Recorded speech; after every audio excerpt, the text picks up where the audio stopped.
Hello everyone, ম্যাথমেনের তরফ থেকে আজকে আরেকটা নতুন ট্রিক নিয়ে চলে এসেছি। আজকের ট্রিকটা হচ্ছে একটা স্কোয়ার ট্রিক।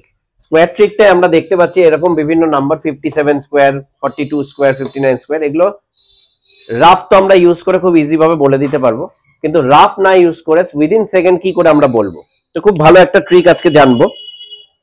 তো এখানে দেখবো আমরা 50-র সাথে সবসময় কম্পেয়ার করবো এই নাম্বারগুলোকে। যখন এরকম টাইপের নাম্বার থাকবে 50-র কাছাকাছি যখন নাম্বার থাকবে, তো 50 থেকে 57 কতটা বেশি আছে? 7 বেশি। তো 7 এর স্কোয়ার কত?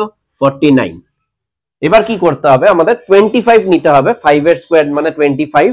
তো 25 এর থেকে এখানে কত 50 থেকে বড় আছে, এটা 7 বড় আছে, তো 25 এর সাথে 7 অ্যাড করে দেবো। কত হচ্ছে? 3249। তাহলে এটা হয়ে গেল এটার অ্যান্সার। সেম ভাবে 42 50 থেকে কত কম? 8। তো 8 এর স্কোয়ার লিখে দেবো। 8 8 যা 64। এবার কত কম আছে? 8। 8টা আমরা 25 থেকে 8 আমরা কম করে দেবো। 25 থেকে 8 যদি কম করি তাহলে হচ্ছে 17। তো 1764। এবার আমরা দেখবো 59 এর স্কোয়ার। এটার অ্যান্সারটা আপনারা আমাকে কমেন্ট সেকশনে করে পাঠান। ঠিক রাফ না ইউজ করে এই সেম প্রসেসে মাইন্ডে ক্যালকুলেট করে আমাকে করে পাঠান। আসবো এরকম নতুন নতুন অনেক ট্রিক নিয়ে আসবো, আবার আসবো। নমস্কার।